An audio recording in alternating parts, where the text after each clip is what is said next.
1956 সালে হয়, 1967 হয়, 1973 হয়, 2006 আক্রমণ হয়, এমনকি 2023 সাল চলমান। একমাত্র পারপাস সেপারেটাম 1947 30 নভেম্বর।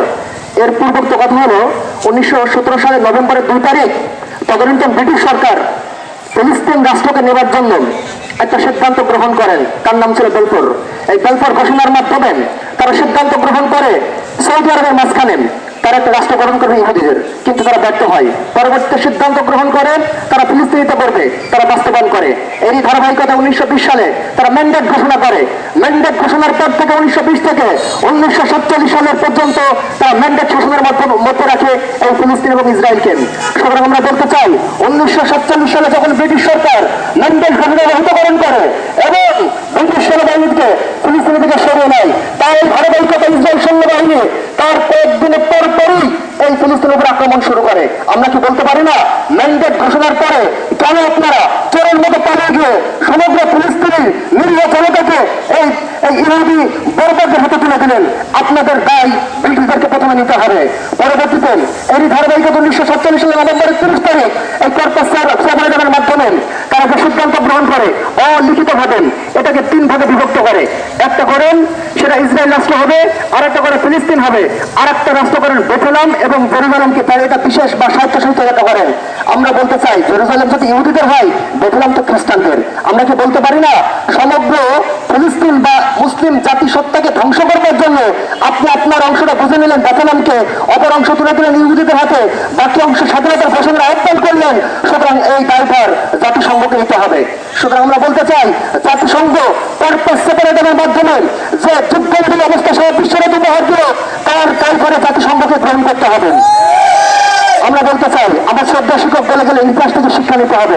আপনার ইতিহাস থেকে শিক্ষা নেবেন, বেলফোর ঘোষণা থেকে শিক্ষা নেবেন, ম্যান্ডেট থেকে শিক্ষা নেবেন, পারপাস সেপারেটাম থেকে শিক্ষা নেবেন। 1948 সালে যুদ্ধ মুসলিমরা বিজয় লাভ করে পূর্বে কেন চুক্তিগুলো হলো আমরা জানতে চাই। মুসলিম এত সৈন্য সেখানে উপস্থিত করেছিল, ইসরায়েলকে যদি থাকতো তাই ইসরায়েল ধ্বংস হয়ে যাওয়ার কথা, কেন মুসলিমরা পরাজিত হলো? ইতিহাস থেকে দেখবেন যখন ইসরায়েল ব্যর্থতার চরম পর্যায়ে হয় তখন ইউএসএ আসে চুক্তি করবার জন্য।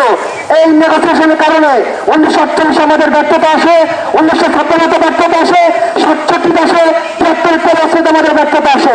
আমরা বলতে চাই সৈন্য আমাদের কমতে নেই, সাহস আমাদের কমতে নেই, অস্ত্র মজুদ কমতে নেই, আমাদের একটাই কমতে নেই, সেটা আমাদের সাহস। আমরা যদি আমাদের সাহস একবার উপস্থাপন করি ইহুদিদেরকে দূরে থাকতে আমাদের সময় লাগবে না। আমরা বলতে চাই পণ্যবাহী করে কথা বলেন, আপনাদের কষ্ট হয়, কষ্ট হওয়ার কারণ নেই। আপনারা দেখবেন বাংলাদেশে প্রচলিত যতগুলো ভালো পণ্য ছিল আপনারা দেখবেন ইউনিভার্সাল আসার পর সে সমস্ত পণ্যগুলো বিলুপ্ত হতে চলেছে। নেগোসিয়েশন, আমরা নেগোসিয়েশন করবো না। মনে রাখবেন ইহুদি এবং খ্রিস্টান শত্রুর সাথে নেগোসিয়েশন করবেন তো কাফেরের সাথে নেগোসিয়েশন করবেন, আপনার ইমানের শত্রুর সাথে নেগোসিয়েশন করবেন। মনে রাখবেন কুফর এবং ইমানের শত্রুতার মাঝখানে আমাদের তাওহীদ। যদি তাওহীদ বা আপনি না হন তাহলে কুফরের সাথে আপনি নেগোসিয়েশন করেন, আপনার অস্তিত্ব সামনে বিলীন হবে, নিশ্চিন্ন হবেন। মনে রাখবেন তাওহীদবাদীরা একত্রিত হচ্ছে হবে, সামনে ইহুদিদেরকে আমরা এই পৃথিবী থেকে শূন্য করে দেবো।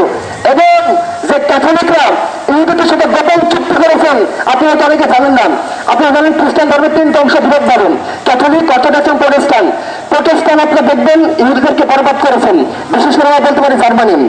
আপনারা দেখবেন অর্থোডক্স রাশিয়া কখনো ইহুদিদেরকে পছন্দ করে না, একটাই কারণ তারা মনে করে তারা তাদের নবীকে হত্যাকারী।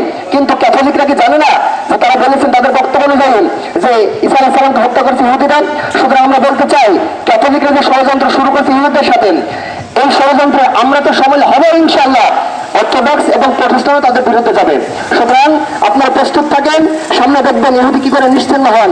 পলিটিক্স ক্যালকুলেশন মিলে গেছে, শুধু এখন দেখার অপেক্ষা।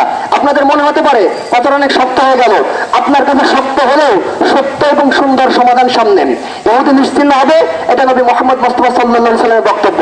ইহুদি নিশ্চিন্ন হবে পবিত্র কোরআনের বক্তব্য, সেটা আমাদের দেখার অপেক্ষায়। কিন্তু আমরা যদি এটা ত্যাগ করি আমাদের ঈমান ধ্বংস হবে। তা আমরা বলতে চাই ঈমানের তাগিদ নাই, আমাদের তাওহীদের তাগিদ নাই। আমরা ইনশাআল্লাহ একত্রিত থাকবো, তাদেরকে বর্জন করবো এবং ওই সমস্ত ফিলিস্তিনিদের পাশে থাকবো। প্রয়োজনে জিহাদে অংশগ্রহণের প্রস্তুতি থাকবে ইনশাআল্লাহ। আসসালামু আলাইকুম ওয়া রাহমাতুল্লাহ।